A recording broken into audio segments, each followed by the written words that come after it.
복음의 장애물을 극복하라, 복음의 장애물을 극복하라 라는 제목으로 하나님 말씀 전하겠습니다.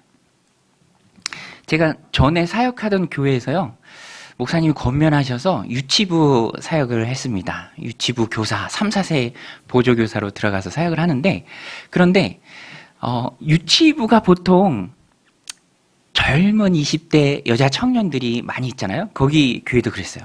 그런데 제가 등록한 지 얼마 안 돼서 불쑥 유치부 교사다라고 하고 들어가니까 이 여자 청년들이 저를 좀 경계하는 모습이 있었습니다. 아무래도 낯설고 등록한 지 오래되지 않아서 잘 모르기도 하고, 또 저는 군대 제대하고 복학한 약간 좀 시골에서 올라온 촌티나는 그런 복학생이니까 부담스러웠겠죠.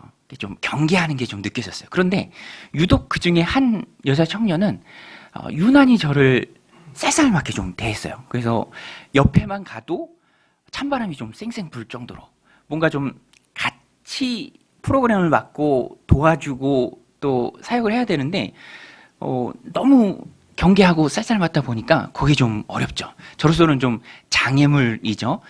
극복해야 될 장애물 같은 관계입니다. 그런데 하나님께서 그런 관계를 좀 풀어가도록 계기를 주신 것 같아요.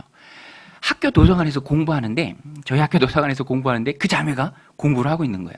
시험을 준비하고 있었는데 거기 가서 공부를 하고 있는 겁니다. 그래서 이때다 싶어서 제가 적극적으로 좀 먼저 다가가서 공부하시냐, 점심때 됐는데 같이 식사나 하면 어떨까요? 밥 사줄게요. 물론 그분이 좀 부담이 느끼셨는지 이렇게 좀 한사코 거절하시더라고요. 그런데 그때 좀 마음이 열렸던 것 같아요. 먼저 다가가려고 하고 살갑게 대하니까. 그래서 그 다음 주일부터요, 정말 눈에 확 띄게 마음이 활짝 열려서 관계가 좋아지고 또 살갑게 대하기도 하고, 그 이후로 이제 편하게 되는 그런 시간들이 있었습니다. 그때 제가 하나 깨달은 게 있었는데, 장애를 극복하는 사람들마다 방법이 있죠. 근데 제가 그때 하나 깨달은 것은, 시간을 두고 보내다 보면 내 진심을 다른 사람도 알아준다라는 것을 깨닫게 되었습니다. 사람들마다 장애가 있어요. 또 그것을 극복하려는 노력이 있죠. 오늘 본문에도 보면은요, 정말 극심한 반대에 부딪히는 바울과 바나바가 나옵니다. 어디 가든지 항상 유대인들이 발목을 잡았습니다. 장애물이죠.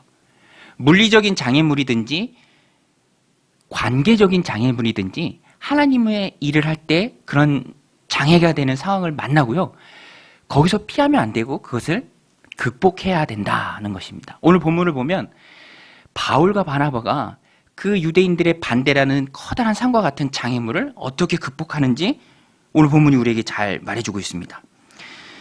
유대인들이 선동하는, 그래서 사람들의 마음을 바울과 바나바가 전하는 복음으로부터 떠나게 하는, 정말 어떻게 보면 굉장히 큰 장애물이 있었습니다. 오늘 말씀 1절, 2절인데요. 우리 같이 한번 읽어보겠습니다. 1절, 2절 같이 읽게요. 시작. 이에 이고니온에서 두 사도가 함께 유대인의 회당에 들어가 말하니 유다와 헬라의 허대한 무리가 믿더라.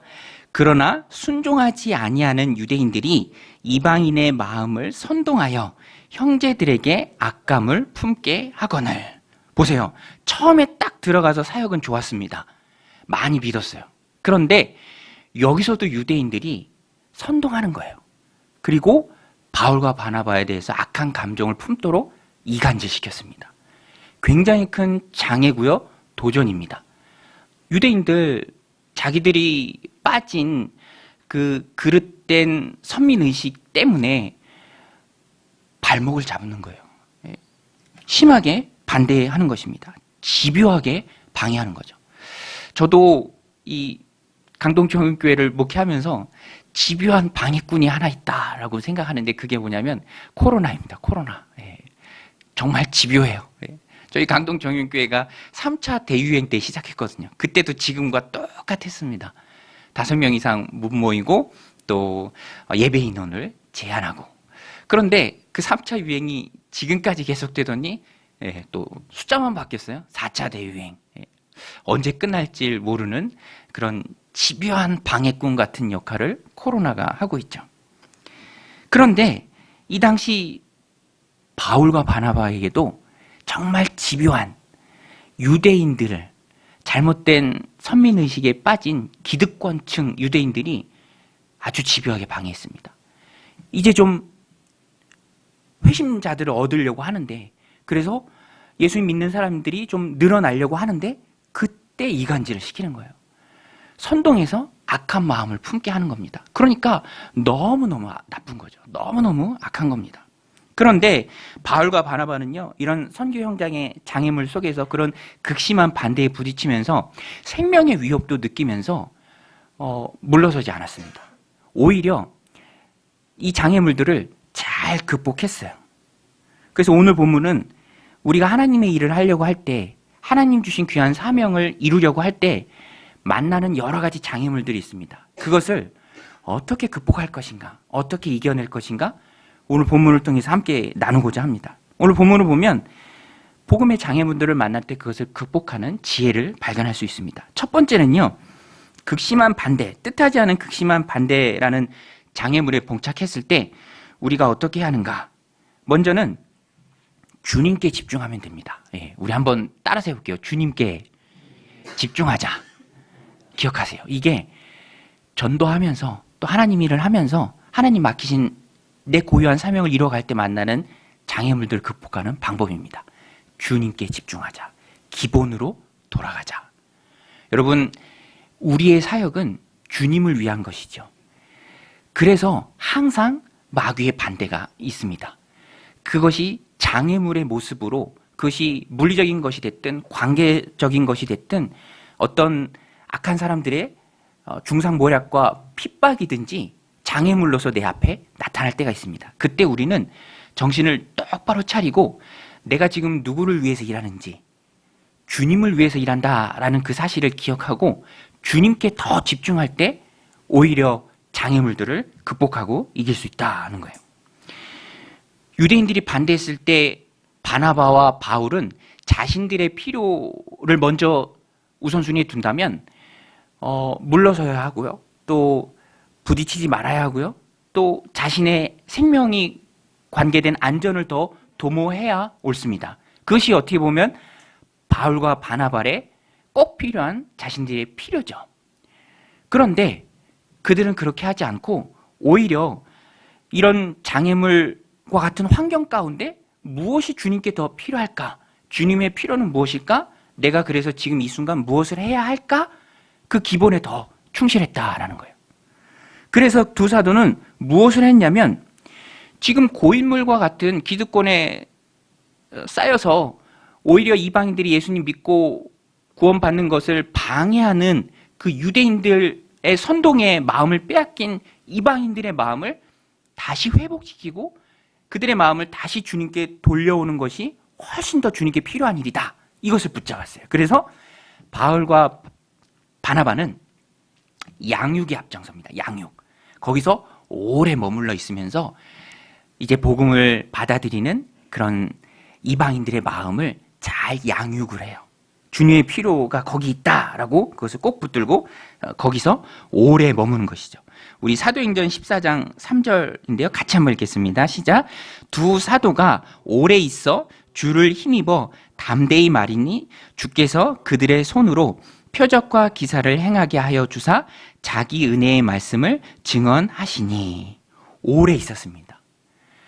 양육하기 위해서 오래 있었던 것이죠. 주님을 위해서 일하기 위해서. 두 사도가 오래 머물렀다라고 3절에 말씀하고 있는데요. 우리말 성경에는 번역을 생략했지만 원문에는 3절 앞에 그러므로라는 뜻의 헬라어 운이 있습니다. 운. 그러니까 3절은요. 2절의 결과물이고요. 3절과 같은 행동을 할 수밖에 없었던 이유가 2절에 있습니다. 그 이유가 우리 함께 읽은 말씀처럼 순종하지 아니하는 유대인들이 이방인의 마음을 선동해서 형제들 바울과 바나바죠. 그들에게 악한 감정을 품게 했습니다. 그러니까 여기서 그냥 떠나면 안 돼요. 여기서 그냥 떠나면 안 되고 다시 그들의 마음을 주님께로 돌려야 하고 그들을 잘 양육해야 될 필요성이 있습니다. 그러니까 주님의 필요죠. 그때 놀라운 열매가 있었다라는 것입니다. 오늘 우리도 복음에 힘쓰고 헌신할 때 봉착하는 그런 문제 가운데 우리가 붙잡아야 할 것은 나에게 필요한 일이 아니라 주님께 필요한 일이에요. 주님께 필요한 일. 오늘 본문 3절에서도 보면 주를 힘입어라고 되어 있죠.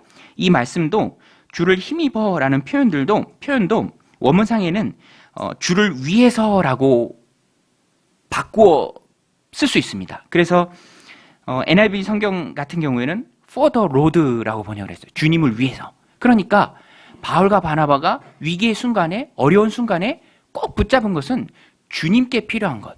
내가 주님을 위해서 무엇을 해야 할까?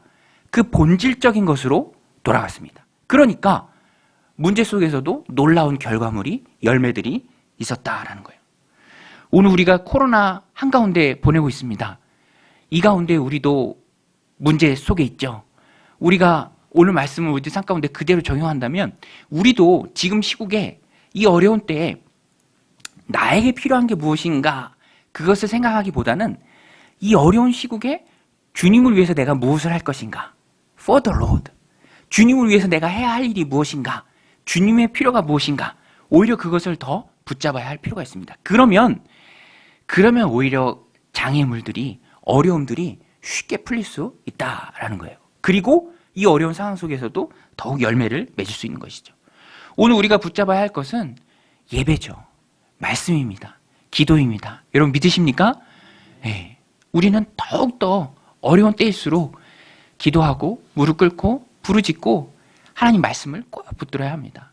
그래서 이 코로나라는 쓰나미가 지나갔을 때 우리가 요동하지 않고 하나님 기뻐하시는 그 자리에 공교하게 있을 수 있다라는 거예요.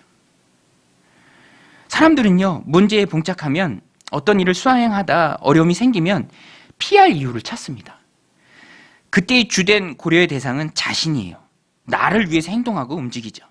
그러나 성경이 말하는 것은 거기서 한 걸음 더 나아가서 주님의 필요입니다. 이 어려운 때에 주님은 무엇을 원하시는가? 내가 주님을 위해서 무엇을 할 수 있는가? 내 일신상의 안전보다 더 중요한 것은 하나님의 뜻이 이 땅에 이루어지는 것이죠. 하나님의 뜻이 이 땅 가운데 이루어지는 것입니다. 그래서 예수님께서도요, 베드로가 주는 그리스도시요 살아계신 하나님의 아들이십니다 라는 놀라운 신앙 고백을 했을 때 칭찬하시죠.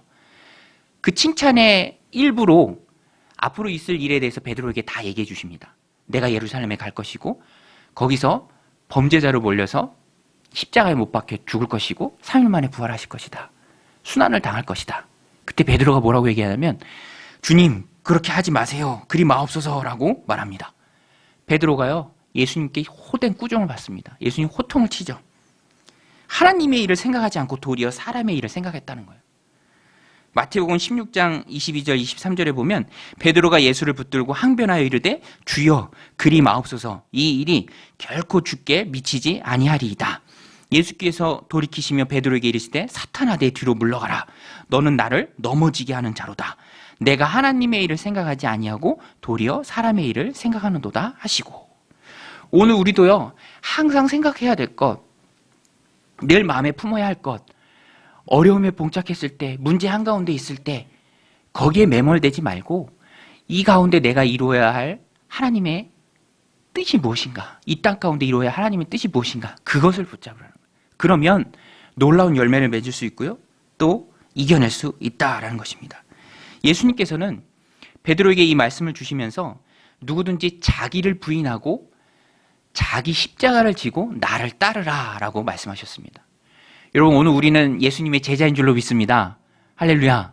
우린 제자예요. 성경은요 제자랑 무리를 구분합니다. 무리는 예수님 곁에 있기는 하지만 어렵고 힘들 때 또 예수님을 통해서 뭔가 얻을 게 없어졌다고 확실하게 느낄 때는 가차없이 떠나는 사람들이 무리죠. 그러나 우리는 제자입니다. 제자들도 예수님을 떠나지 않았어요. 항상 그 옆을 지켰고 하나님의 뜻을 이루는 일에 열심을 냈습니다. 차이는 거기에 있죠. 오늘 바울과 바나바는 열심히 양육을 합니다. 그것이 하나님의 뜻이라고 믿었기 때문에 그래요. 오래 머물러 있었어요. 여러분 양육이 엄청 중요해요. 우리는 배우는 사람들입니다. 그런데 그 배움이요 끝이 없어요. 열심히 배우고 하나님 주신 이 땅의 생애를 사는 동안에 부단히 노력해도 온전히 예수님을 다 담기 어려울 정도로 우리는 끊임없이 배워야 할 존재가 바로 우리입니다. 양육을 받아야죠. 믿음의 장성한 분량까지 자라가야 합니다. 이번 주 이사야 말씀 새벽 예배 때 나눌 때 이사야서의 종의 노래가 4번이 나오는데요. 세 번째 본문 노래가 있었습니다. 종의 노래 세 번째. 거기에 보면 예수님이죠. 그 예언이 이렇게 고백합니다. 학자의 혀를 주셨다라고 고백을 해요. 그런데 그 학자의 혀가 학자가 원문상으로는 배우는 사람이라는 뜻이에요. 배우는 사람. 제자라는 뜻입니다. 제자. 그러니까 우리의 이성으로 다 이해할 수 없지만 삼위일체 하나님이시잖아요. 예수님도 성자 하나님이십니다. 그런데 우리가 다 이해할 수는 없지만 성자 하나님께서 구원을 주도하시는 성부 하나님께 배웠습니다. 가르침을 받았어요. 가르침 받은 그것을 가지고 공생애 동안에 우리들에게 전해주신 거예요. 여러분, 예수님도 제자였는데 오늘 우리야 얼마나 더 많이 배우고 확실한 일에 거해야겠습니까? 항상 배워야 돼요. 저도요, 고등학교 2학년 때 목사가 되기로 소원을 하고 신학대학교를 갔고 또 그 후에 신대원을 가서 총 신학 공부한 것만 7년인데 아직도 너무너무 부족합니다. 21살 때부터 전도사로 사역을 하고요. 작년까지 부목사로 사역을 했으니까 거의 20년 넘게 사역자의 길을 걸었지만 그래도 아직도 모르는 게 너무너무 많아요. 또 담임 목회 한 연수는 굉장히 짧잖아요. 올 1월부터 했으니까 얼마나 짧습니까? 그러니까 길지 않죠. 모르는 게 너무 많습니다. 그래서 항상 배움에 갈급한 마음들이 있어요.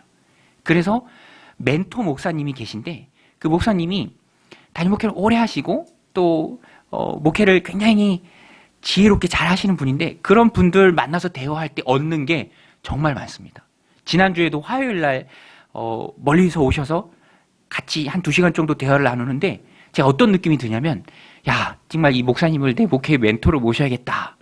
그러니까 한마디 해줄 때 그것을 제가 잘 새기면서 야, 이분 때문에 그 2시간의 대화 때문에 내가 목회에 몇 년을 좀 아낄 수 있다. 그런 마음이 들더라고요.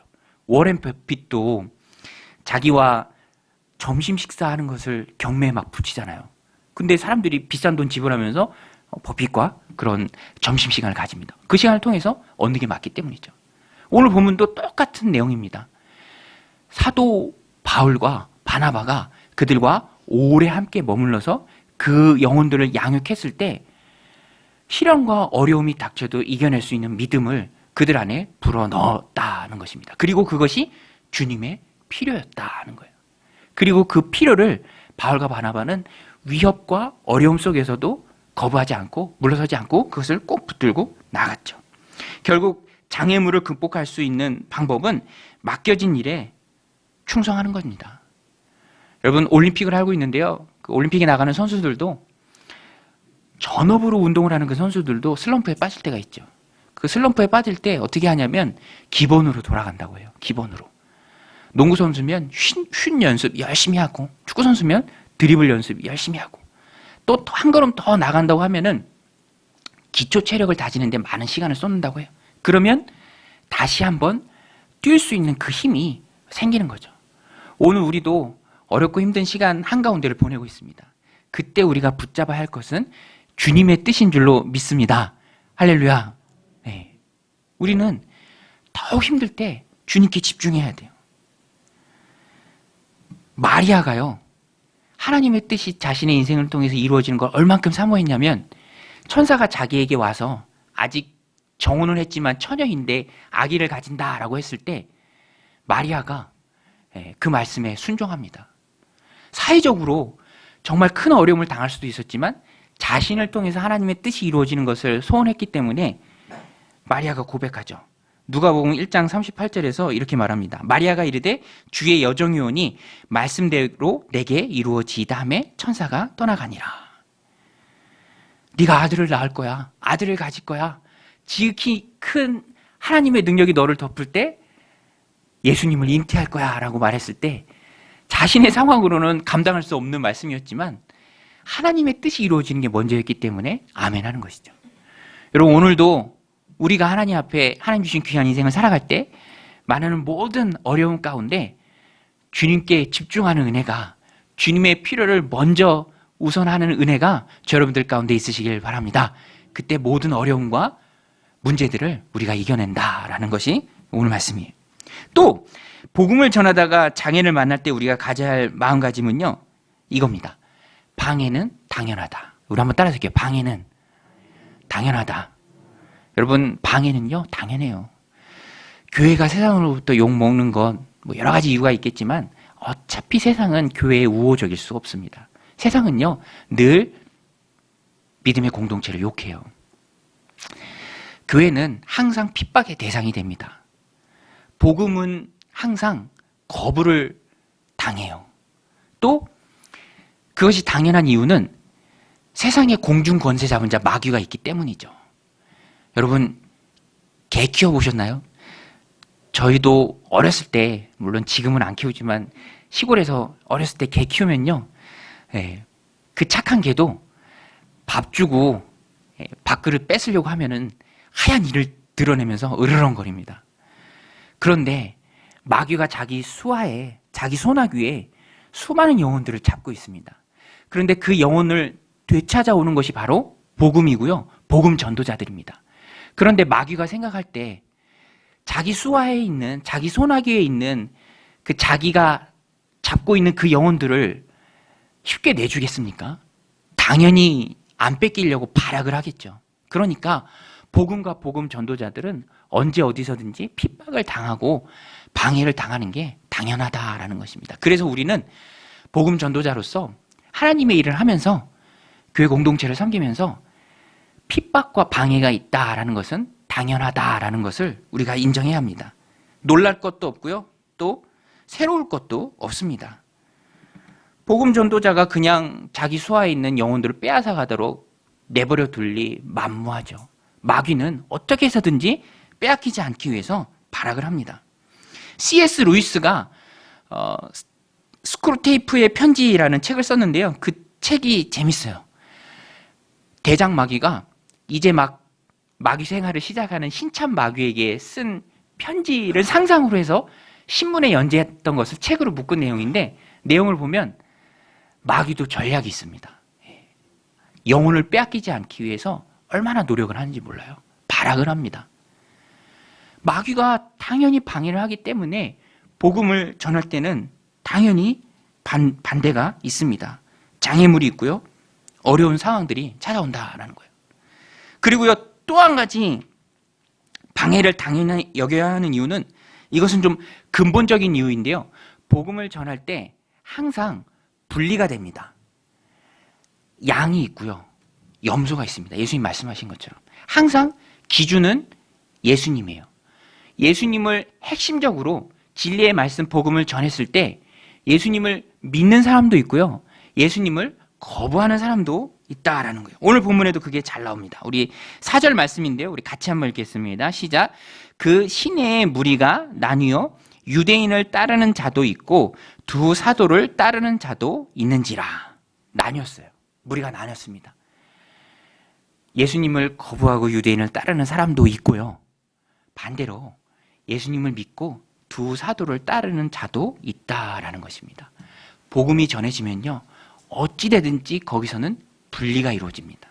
분리가 이루어져요. 그래서 예수님께서도 예수님 믿는 것 때문에 가족끼리 불화가 있을 수 있다라는 것을 인정하는 말씀을 우리에게 주셨잖아요. 중간은 없어요. 회색지대는 없다고요. 믿느냐 믿지 않느냐, 그 차이입니다. 이것이 신학적으로 얘기하면 복음의 보편성과 제한성이요. 여러분, 복음이 누구에게나 차별 없이 다 전해지는 줄로 믿습니다. 할렐루야. 그렇죠? 복음은 전해질 때 차별이 없어요. 네. 차별이 없습니다. 그러나 그 복음을 믿는 사람은 제한적이에요. 이게 바로 복음의 제한성이에요. 만민이 누릴 수 있는 은혜이지만 구원이 만인의 것은 아닙니다. 반드시 항상 믿는 사람이 있고 또 반대로 거부하는 사람이 있다라는 거예요. 우리 지난주에 말씀 나눴잖아요. 그러나 하나님이 선택하신 사람, 믿기로 작정된 사람, 그 사람들은 다 복음을 듣고 주님께로 나아옵니다. 오늘 우리도 예수님을 믿기 때문에 어려운 마음들이 있지만 그래도 이렇게 현장에 모여서 예배를 드리는 줄로 믿습니다. 할렐루야. 그래서 제가요, 기도 제목이 우리 이 어려운 상황 속에도 예배 나오는 성도님들 예배를 통해서 하나님의 임재를 경험하게 하옵소서 기도를 많이 했어요. 하나님의 임재. 어렵게 나왔는데 이기고 나왔는데 하나님 주시는 은혜가 얼마나 충만히 우리들 가운데 있어야 하겠습니까? 그런데 오늘 우리는 선택받은 하나님의 백성이기 때문에 은혜 가운데 있는 줄로 믿습니다. 하나님이 창세 전에, 세상을 만들기도 전에 우리 하나님의 자녀로 선택하셨죠. 그래서 저는 감사한 것 중에 가장 감사한 게 뭐냐면 하나님의 말씀이 믿어지는 거예요. 하나님의 말씀이 믿어지는 거예요. 그리고 더 감사한 것은, 한 걸음 더 나가서 감사한 것은 제가 목회자가 된 게 감사해요. 목회자가 된 게 감사해요. 왜냐하면 그런 고백을 하시는 목사님들이 많고요. 저도 그 중에 한 사람이에요. 목사가 안 됐으면 정말 엉터리로 살았을 사람이다. 지금도 그런 모습들이 있어요. 그래서 저희 첫째 아이가 저보고 그래요. 아빠는 겉모습만 목사 같대. 저의 진짜 모습, 집안에서의 진짜 모습을 아는 저희 첫째 딸은 그런 말을 해요. 저한테 도전이기도 하지만 그래도 감사한 것 중에 하나는 뭐냐면 그래도 겉모습이라도 목사 같으니 얼마나 감사한가. 저는 목사가 안 됐으면 정말 형편없이 살았을 사람 중에 한 사람입니다. 그런데 하나님을 믿어서 하나님의 자녀로 삼아주셨어요. 죽음을 두려워하지 않고 오늘 이 땅에 눈을 감아도 하나님 품 안에서 눈을 뜰 수 있는 그런 천국의 소망을 안고 이 시국에도 살아갈 수 있는 믿음을 주시니 얼마나 감사한데 거기에 한 걸음 더 나아가서 목사도 되게 해주셔서 하나님 말씀 전하게 하시고 성도들을 위해서 기도하게 하시고 어찌됐든지 교회를 가장 섬기는 순위로 우선순위로 삼고 살아갈 수 있는 인생을 저한테 하나님 허락해 주시니 감사하죠. 이거 아니었으면 저는 얼마나 엉터리로 살았을까. 그러니까 감사한 거죠. 복음을 전할 때 분리가 생기는 이유는 하나님 선택의 중심에는 언제든지 예수 그리스도가 있기 때문에 그래요. 예수님이 기준이십니다. 여러분 오직 예수인 줄로 믿습니다. 오직 예수예요. 오직 예수. 천하 인간에게 구원받을 만한 이름을 주신 일이 없습니다. 예수님 외에는. 내가 곧 길이요 진리요 생명이니 나로 말미암지 않고는 아버지께로 갈 자가 없느니라. 그러니까 우리는 예수님만 꼭 붙드는 거예요. 예수님 편에 서는 거죠. 구원의 편에 서는 겁니다. 하나님 편에 서는 거예요. 반대자가 되지 않는 겁니다. 오늘 본문에 나오잖아요. 시내가 둘로 완전히 나뉘었어요. 기득권에 쌓여서 복음의 반대자에 있는 유대인 편에 서는 사람들, 또 반대로 사도 편에 서는 사람들. 이유가 무엇입니까? 예수님이 기준이기 때문에 그래요. 요한일서 5장 12절 말씀인데 우리 같이 한번 읽겠습니다. 시작. 아들이 있는 자에게는 생명이 있고 아들이 없는 자에게는 생명이 없느니라. 아들은 우리 예수님이고요. 생명은 바로 영생입니다. 우리 안에 예수님이 계시기 때문에 우리가 영생을 소유했고요. 하나님 편에 섰고 예수 그리스도를 기준으로 하나님 편에 온전히 서 있을 수 있다는 것입니다. 그래서 오직 예수인 줄만 우리가 믿을 때 우리가 해야 할 것은 결단입니다. 결단. 우리 한번 따라서 할게요. 결단이 중요하다. 오직 예수라면서요. 예수님밖에 없다면서요. 그러면 예수님 편에 서기로 우리가 결단을 해야죠. 예수님을 믿는 것은요, 내가 믿기로 결단하는 것입니다. 믿을 이유가 조금 부족해도 믿기로 일단 결단하고 나면 나머지는 하나님께서 채워주십니다. 핍박과 어려움이 있어도, 오늘 본문에서처럼 핍박과 어려움이 있어도, 반대자들이 나타나도, 장애물들이 산더미처럼 쌓여도, 사람들이 중상모략하고 이간질 시켜도, 내가 극복하기에 버거운 그런 수많은 문제와 어려움들이 나를 찾아와도 나는 예수님 편에 선다. 예수님만 붙들기로 결단한다. 이 믿음이 있을 때 그것을 내가 이기는 거죠. 이기는 겁니다. 마귀도요, 흐물흐물한 사람을 건드려요. 여러분 아시죠? 완전히 결단한 사람은 건들지 못합니다. 어떤 분이 그런 얘기 하더라고요. 개도요, 지저분하면 오줌을 싼대요. 보고 뭐 오줌 쌀만 하거든. 지저분하거든요. 그러니까 마귀도 건드리면 넘어올 만한 해요. 그러나 확고하다면, 부동하다면, 결단이 서 있다면 핍박이 넘어뜨릴 수 없다라는 것입니다.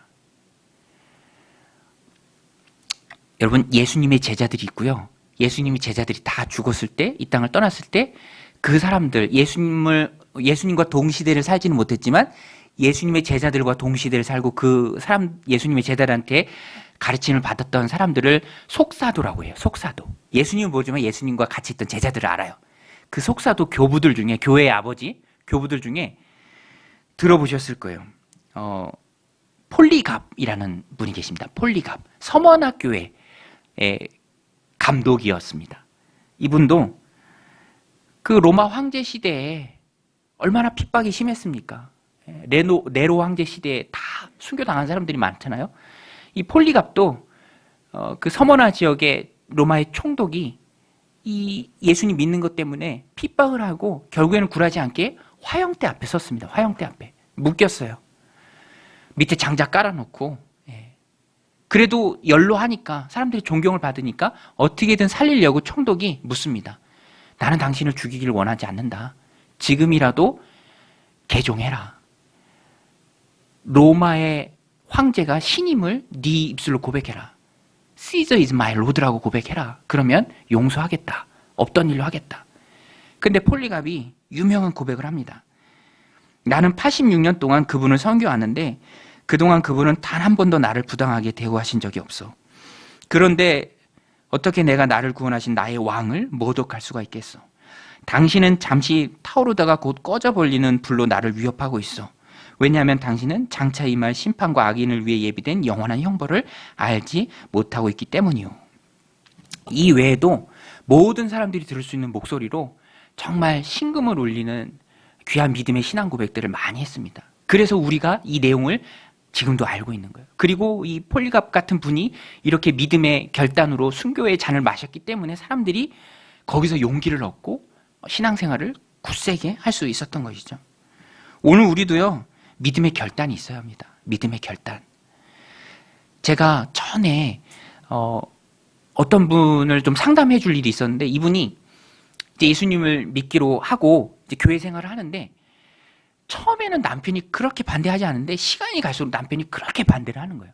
그러니까 제가 내용을 들어보니까 심각해요. 남편의 반대 수준이. 그럼에도 불구하고 제가 상담을 하면서 그분한테 어차피 한 번은 겪어야 될 일입니다. 믿음으로 당당히 나가십시오 라고 얘기해 줘야 하는데 너무 극심하게 반대하다 보니까 그렇게 하지 못했어요. 그게 좀 지금 생각해도 많이 아쉬워요. 그래서 이분이 이제 반대가 너무 극심하니까 못 이기고 이제 교회 나오는 것을 또 신앙생활 하는 것을 잠시 접어뒀는데 그 시간이 오래도록 지속된다라는 것이죠. 그래서 저는 지금 결심했습니다. 마침 담임 목회도 하면서 앞으로는 그런 류의 상담을 할 때는 내가 반드시 얘기하리라. 어차피 한 번은 겪어야 될 일입니다. 목숨 걸고 반대에 임하십시오라고. 왜냐하면 그렇게 해야 할 때가 있습니다. 뒤로 주춤하고 물러서고 타협해버리면 주저앉아서 일어서기가 굉장히 어려울 때가 있다라는 거예요. 오늘 우리는요, 믿음의 결단들을 해야 합니다. 중간지대는 없고요. 항상 예수님을 중심으로 나뉜다라는 거예요. 오늘 우리는요, 구원받은 자로서의 내 안에 감사가 커야 합니다. 여러분, 날 구원해 주신 하나님의 은혜를 오늘 이 예배 시간에 우리가 찬양합니다. 할렐루야. 그 감사가 우리 안에 항상 커야 돼요. 날 구원해 주신 감사. 생명, 날 구원해 주신 그 생명을 우리가 붙들어야 합니다. 어차피 세상은 그리스도인에 대해서 또 그리스도인들이 모여있는 믿음의 공동체인 교회에 대해서 항상 핍박합니다. 그러나 우리는 항상 예수님 편에 서야 합니다. 중간은 없죠. 한 영혼이 믿고 주님께 돌아오는 일은 기적입니다. 오늘 우리는 영혼 구원의 기적 가운데 우리를 불러주신 하나님을 찬양합니다. 구원받은 자의 기쁨과 감사로 오늘 우리가 겪고 있는 현실의 고난도 이겨내는 믿음의 백성들이 다 되기를 주님의 이름으로 축원드립니다.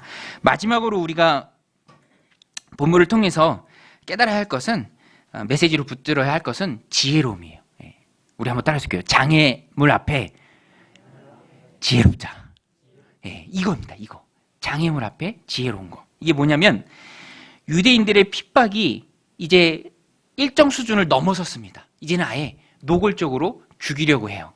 그래서 그들끼리 의논을 합니다. 그런데 그 사실을 바울과 바나바가 미리 알아요. 실제로 이 다음 지역에 가서는 더 극심한 반대를 만나서 돌을 던져서 죽이려고 투석형이죠. 유대인들은 율법에 반대하는 사람들에게는 돌을 던질 수 있어요. 그러니까 율법을 반대했다라고 이제 몰아가면서 이제 그렇게 생명을 해하려고 하는 일이 여기서 있었죠. 그때 바울과 바나바는 굉장히 지혜로운 처사를 합니다. 미리 알고 그 자리를 피해요. 이게 왜 지혜로운 처사냐면 전해야 될 복음이 많이 남아있기 때문에. 여기가 1차 전도 여행이잖아요. 사도행전이 2차, 3차 그리고 로마까지 가는 여행을 다룹니다. 그런데 거기서 끝나는 게 아니에요.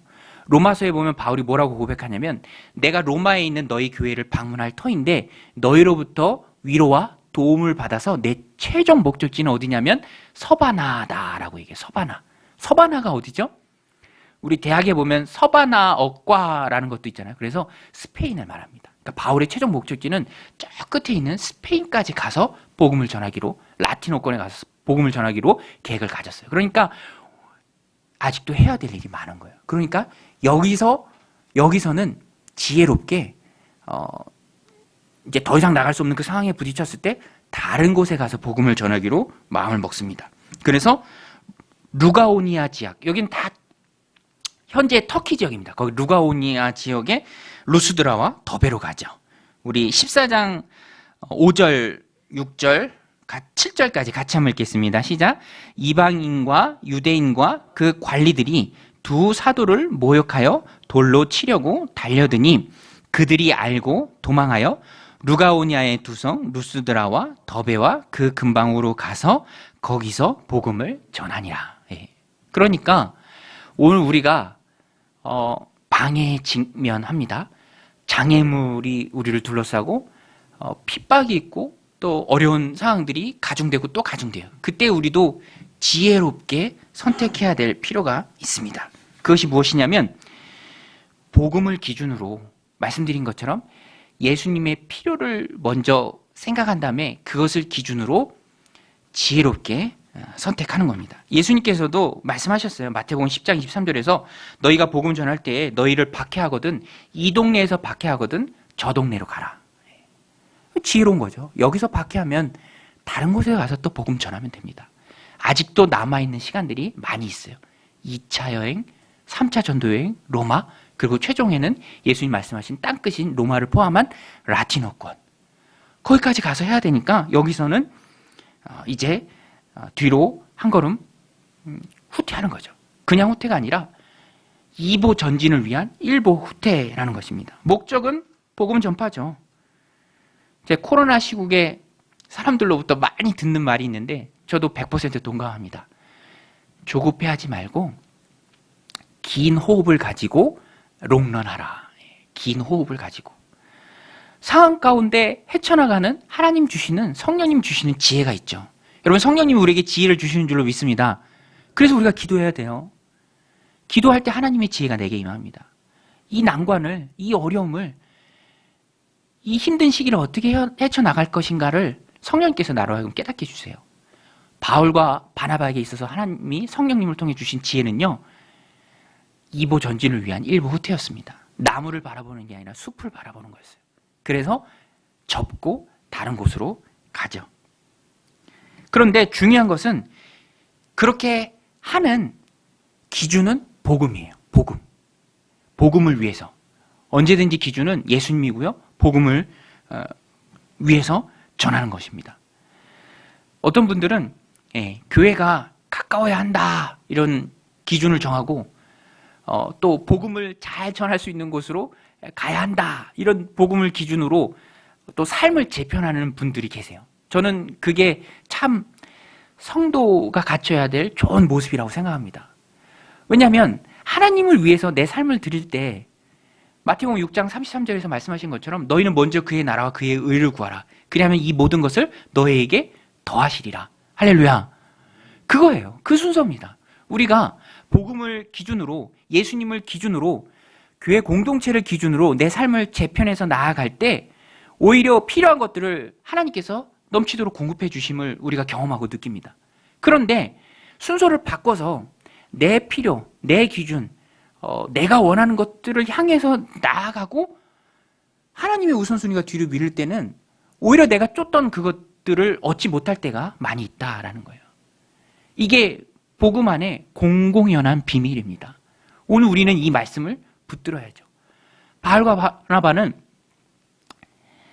그래, 여기는 접자. 그리고 루가오니아의 두 지역인 루스드로와 더베로 가자. 이렇게 결정한 이유도 복음이었어요. 예수님을 위해였습니다. 그래서 그 지역에서도 많은 열매를 얻게 되죠. 저도요, 우리 강동 정육교회를 섬겨가는데, 물론 코로나 때문에 힘들기는 하지만 답답함이 순간순간 밀려올 때는 있지만 전체적으로 볼 때 제 마음은 참 행복합니다. 할렐루야. 저 행복해 보이죠? 네. 아닌가요? 조금 인위적으로 보이나요? 근데 사실 행복함이 제 마음 가운데 많이 있어요. 그래서 제가 그 성경적 교회 회복을 꿈꾸는 그 국제 가정교회 사역원이 있는데 거기에 이제 교회가 가입을 해야 됩니다. 근데 가입을 할 때 담임 목사가 나는 이런 목사입니다라고 글을 써야 돼요. 제가 거기다 글을 썼는데 어떤 분이 제 모르는 분인데 답글을 그렇게 달았더라고요. 너무 복되시네요. 글을 읽는 동안에 제게도 목사님의 행복이 밀려오는 것 같습니다. 그런데 그런 댓글들이 달려요. 이 행복이라는 게 어떤 사람이 가지고 있으면 그게 전달이 되잖아요. 다른 사람한테도. 저도 행복한 이유는 그쵸. 하나님의 귀한 공동체니까 주의 일을 할 수 있다는 것 자체가 얼마나 귀합니까? 지금도 목회지가 없어서 어려움을 겪고 있는 사람들이 많이 있죠. 그럼에도 불구하고 어려운 시기지만 하나님이 섬길 수 있는 교회 공동체를 주시고 섬길 수 있는 귀한 성도님들을 주시고 함께 하나님의 나라를 이루어가는 믿음의 공동체를 허락해 주시니까 그 자체가 너무 기쁘고 행복한 거죠. 그러니까 이 행복한 것, 이 좋은 것, 이 귀한 것을 가졌는데 이런 것이 없어지도록 어리석은 일들을 하지 않는다라는 거예요. 하지 않는다라는 거예요. 기준이 하나님의 말씀이고 기준이 하나님의 나라이고 기준이 너무너무 명확하고 분명하기 때문에 어려운 일들에 대해서는 그러니까 이제 어리석은 일들에 대해서는 철저히 배격한다라는 것이죠. 여러분 이해가 되시나요? 네. 내가 받은 게 너무 좋아요. 우리 가정이 너무 행복해요. 그런데 그것을 깨는 어리석은 죄를 지을 이유가 하나도 없다라는 거예요. 그 행복한 걸 나누고 왜 어리석은 곳으로 뛰쳐나갑니까? 그럴 이유가 전혀 없죠. 그런데 그런 것들을 허락해 주신 하나님이 너무너무 고맙고 감사하고 좋다는 거죠. 그래서 저도요, 우리 교회 분립개척한 하남에 있는 정윤교회 이제 담임 목사님 김영경 목사님이 이제 은퇴를 앞두고 계세요. 37년, 38년 이곳부터 시작했으니까 여기 처음 5단지 5층 아파트일 때 그 시절이 있었습니다. 처음에 연탄을 뗐었다고 해요. 그때 시작된 게 우리 정윤교회죠. 그리고 37년이 지나서 이곳에 또 세워진 게 바로 강동 정윤교회죠. 저도 그 모습을 옆에서 이렇게 보면서 하나님 허락하시면 우리 강동 정윤교회도 이렇게 오랫동안 37년, 47년, 107년 할렐루야 그렇게 오래도록 갔으면 좋겠다라는 그런 마음이 있습니다. 여러분 저와 함께 30년 가시겠습니까? 네. 물론 미리 또 천국 제가 보내드려야 될 분들도 다 계시고 하시지만 천국 가는 게 슬픈 게 아니에요. 하나님 나라 가는 겁니다. 그러나 하나님 허락하시면 주어진 시간 동안 얼마나 좋습니까? 하나님 허락하신 이 믿음의 공동체. 여기서부터 시작되는 게 하나님 나라잖아요. 그 하나님 나라. 그러니까 우리도 지혜로운 처신이 있어야 돼요. 지혜롭게 처신해야 합니다. 그 지혜가 성령님 주시는 지혜고요. 어려움과 장애물을 극복하는 하늘의 지혜라는 거예요. 오늘 우리도 하나님 주신 지혜가 저 여러분들 생각 가운데 충만해서 우리를 올가매고 숨 쉴 수 없도록 쪼이는 그런 이 모든 어려운 상황들을 하나님 주시는 지혜로 성령의 지혜로 하나님의 힘으로 능히 헤쳐나가는 저 여러분들 다 되시기를 주님의 이름으로 간절히 축원드립니다. 우리 함께 기도할 때